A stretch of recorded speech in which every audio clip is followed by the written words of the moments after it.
तो दोस्तों यह कहानी है 15 साल की सिम्मी की, जो कि थोड़ी मोटी होती है। इस वजह से वह अपनी आंटी के पास ईस्टर मनाने के लिए जाती है। ईस्टर वह त्यौहार है जो कि क्रिश्चियन मनाया करते हैं। सिम्मी की आंटी क्लाउडिया एक सुनसान इलाके में रहा करती है।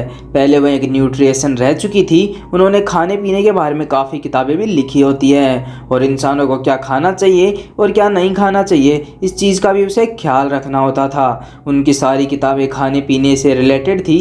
सिम्मी अपनी आंटी से मिलती है। जब सिमी उसे बताती है कि मैंने आपको कभी नहीं देखा था, इसीलिए मैं आपसे मिलना चाहती थी, क्लाउडिया सिम्मी से पूछती है कि तुम यहाँ पर कितने दिन के लिए आई हो, जिस पर सिम्मी कहती है कि मैं यहाँ पर ईस्टर तक आपके साथ रुकूंगी।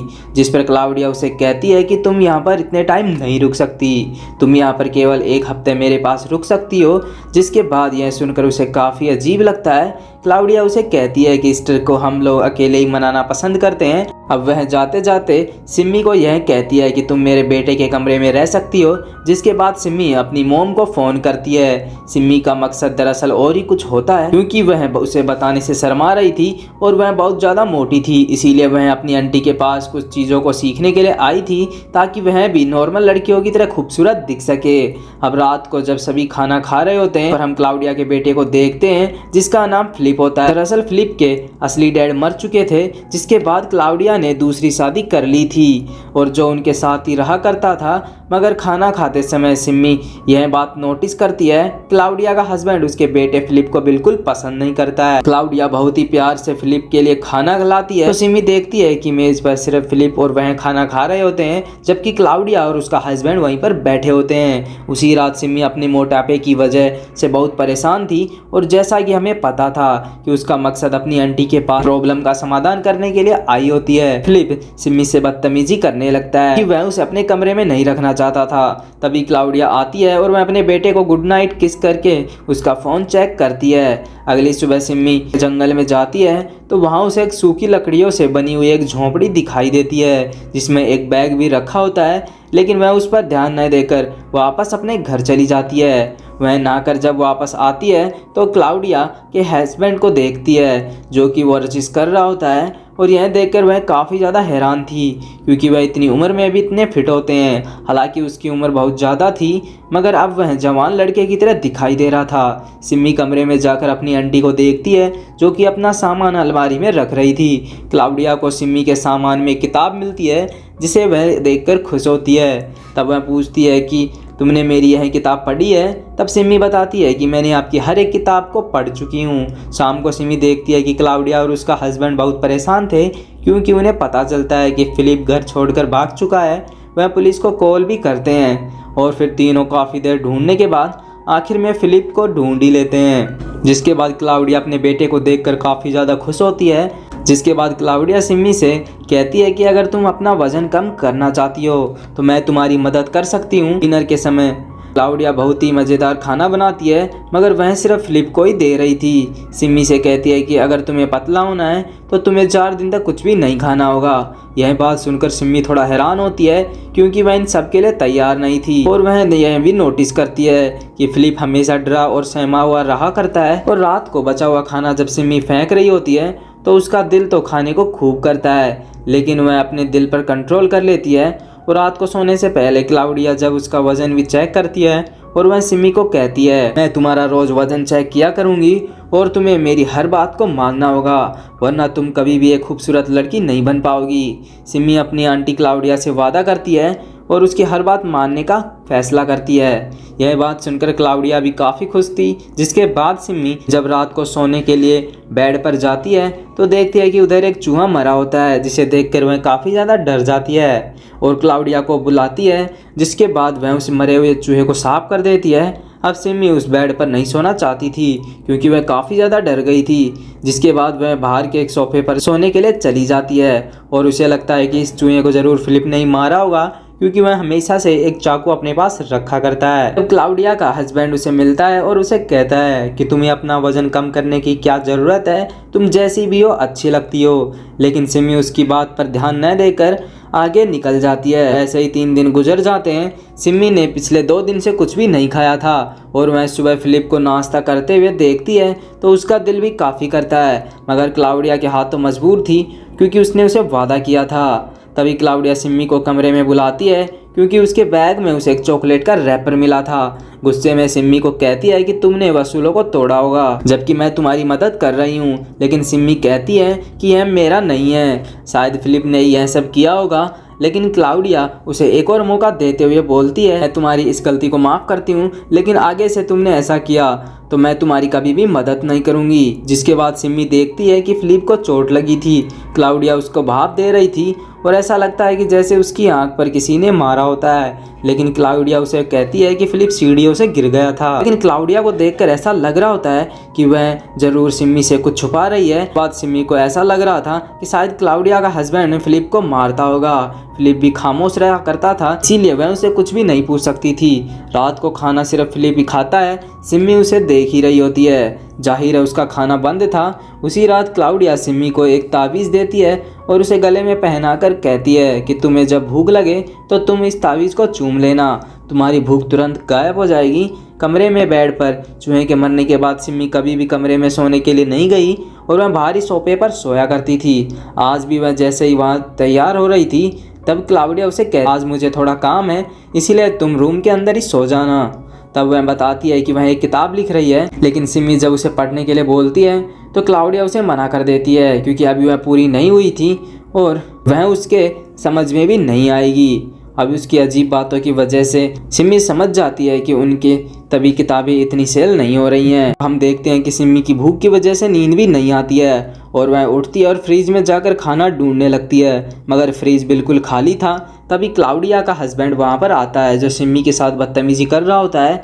सिम्मी के हाथ में चाकू था, वह उसे जख्मी कर देती है, लेकिन तभी हम देखते हैं कि सिम्मी की आँख खुल जाती है। दरअसल वह एक सपना देख रही थी और जब वह फ्रिज में जाकर देखती है तो सारा खाना वहीं पर होता है। यहाँ पर सिम्मी सोचती है कि चलो मैं तो अपना वज़न कम करना चाहती हूँ इसीलिए मैं खाना नहीं खाती, मगर क्लाउडिया और उसका हस्बैंड का आखिर क्या ऐसा चक्कर है क्योंकि उसने अभी तक उन्हें खाना खाते हुए नहीं देखा था। सिम्मी को भूखे रहे 5 दिन गुजर जाते हैं। आज क्लाउडिया का हस्बैंड शिकार पर जाता है।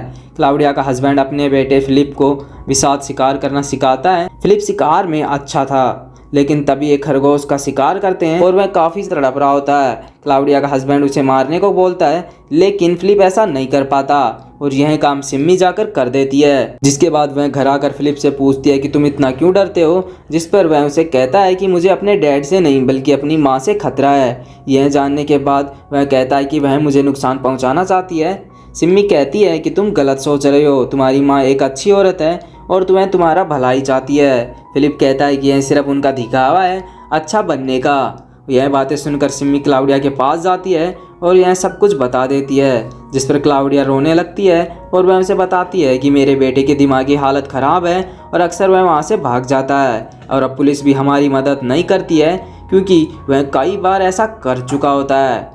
इस बात पर सिम्मी भी फिलिप को पागल समझ रही होती है, लेकिन असल में ऐसा नहीं होता है। जिसके बाद क्लाउडिया दोबारा उसके कमरे में आती है और उधर क्लाउडिया उसे हर रोज़ फिलिप को गुड नाइट करके उसका मोबाइल चेक किया करती है और वह कहती है कि वह तुमसे नफरत नहीं करती है। जिस पर फिलिप सिम्मी को कहता है कि देखो वह मुझसे नफरत करती है और वह उसे एक दिन मार देगी। खैर इन बातों पर अब सिम्मी को कुछ भी फर्क नहीं पड़ता है क्योंकि वह भी फिलिप को एक पागल ही समझने लगती है और वह उसकी बातों पर बिल्कुल भी ध्यान नहीं देती। सुबह सिम्मी देखती है कि क्लाउडिया कुछ बाहर दफना रही होती है। जब वह उसके पास जाने के बाद चेक करती है तो उधर उसे एक गुड़िया और एक फिलिप की तस्वीर मिली थी। यह देखकर सिम्मी हैरान थी और अपनी मॉम को कॉल करके बताती है। तब उसकी मॉम क्लाउडिया के बारे में कहती है कि वह काले जादू में यकीन किया करती है, लेकिन वह किसी को नुकसान नहीं पहुंचा सकती। और तभी क्लाउडिया वहां पर आ जाती है, जिस पर वह फ़ोन को बंद कर देती है। सिम्मी के दिल में अब अजीब से ख्याल आ रहे होते हैं, इसीलिए वह उस किताब को देखना चाहती थी जो हाल ही में क्लाउडिया लिख रही थी। जैसे ही वह उस किताब को देखती है तो वह काफ़ी ज़्यादा डर जाती है क्योंकि उस किताब में काले जादू से जैसी चीज़ें और भूतों की ड्राइंग बनी हुई थी। साथ ही उसमें अपने बच्चों को कैसे खाया जाए इस जादू के बारे में भी लिखा हुआ था।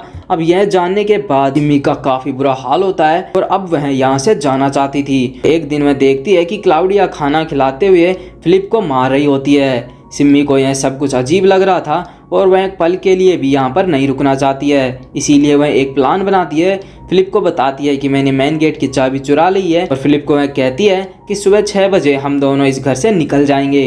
इतना कहकर सिमी सो गई थी, मगर जब उसकी आँख खुलती है तो 8 बज चुके थे। फिलिप वहाँ पर नहीं होता है और जब वह देखती है कि घर का दरवाजा खुला हुआ था और वह सोचती है फिलिप अकेला ही वहां से भाग चुका है। तभी क्लाउडिया का हस्बैंड वहां पर आता है और सिमी से पूछता है कि क्या तुम वापस अपने घर जाना चाहती हो, तो वह भी कहती है कि मैं और यहाँ पर नहीं रुक सकती और वह अपना सामान पैक कर रही थी। तो वह उसे कहता है कि तुम अपना सामान पैक कर लो, मैं तुम्हें छोड़ दूंगा। सिमी अब अपने घर से जाने से पहले आखिरी बार फिलिप को मैसेज करती है और वह कहती है कि तुम कहाँ पर हो, जिस पे जवाब में फिलिप उसे अपनी उंगली भेजता है और ऐसा लगता है कि जैसे वह उसे छेड़ रहा होता है। यह देखकर सिमी को गुस्सा आ जाता है और उसे लगता है कि फिलिप वाकई पागल है। इसीलिए क्लाउडिया ने जो भी उसे कहा होता है वह सच था, लेकिन असल में यह बिल्कुल झूठ था। और तभी सिमी अपने फैसले को बदल लेती है और वह अपनी आंटी क्लाउडिया के पास ही ईस्टर तक रुकने का फैसला कर लेती है। क्लाउडिया इस बात से खुश थी कि सिमी उसकी हर बात को मान रही थी। पिछले कुछ दिन से वह भूखी थी। ईस्टर का दिन भी आ जाता है। क्लाउडिया और उसका हस्बैंड खाना खाने के लिए तैयार होते हैं। उन्होंने अपने घर के बाहर एक टेबल लगाया होता है, कुछ मोमबत्तियाँ भी जलाई थी क्लाउडिया, जहाँ पर वह एक मीट बनाती है। जिसके बाद क्लाउडिया उसका हस्बैंड सिमी उससे को मीट को खा रहे होते हैं। सिमी ने बहुत दिनों बाद खाना खाया था, इसीलिए वह उसे काफ़ी लजीज लगता है। खाना खाने के बाद सिमी जब सोने जाती है तो उसे नींद नहीं आ रही थी। उसकी नज़र एकदम से बेड के नीचे जाती है तो उसे फिलिप का चाकू मिलता है, जिससे वह हमेशा अपने पास रखा करता था। उसे अब अजीब लगता था। वह उसकी भेजी हुई तस्वीर को एक बार फिर देखती है और जूम करने पर उसे पता चलता है कि यह तस्वीर फार्म हाउस की तस्वीर है, जहाँ पर एक हथौड़ा भी रखा हुआ था। यह सब देखकर सिमी उस फार्म हाउस में जाती है। वहाँ जाने के बाद सिमी फिलिप को आवाज़ लगाती है और उसका शक बिल्कुल सही था। फिलिप फार्म हाउस में मिलता है, मगर जिंदा नहीं मरा हुआ, जिसके बाद उसका जिस्म आधा कटा हुआ उसे दिखाई देता है। और रात को खाने में जो भी सिमी ने खाया होता है वह फिलिप का ही होता है, जिसके बाद अब उसकी पूरी हालत ख़राब हो जाती है। और तभी क्लाउडिया का हस्बैंड भी आ जाता है, जो उसे संभालता है और कहता है कि कोई बात नहीं, मैं तुम्हें घर छोड़ देता हूँ, तुम जल्दी इसे भूल जाओगी। इसका मतलब क्लाउडिया के साथ उसका हस्बैंड भी मिला हुआ है।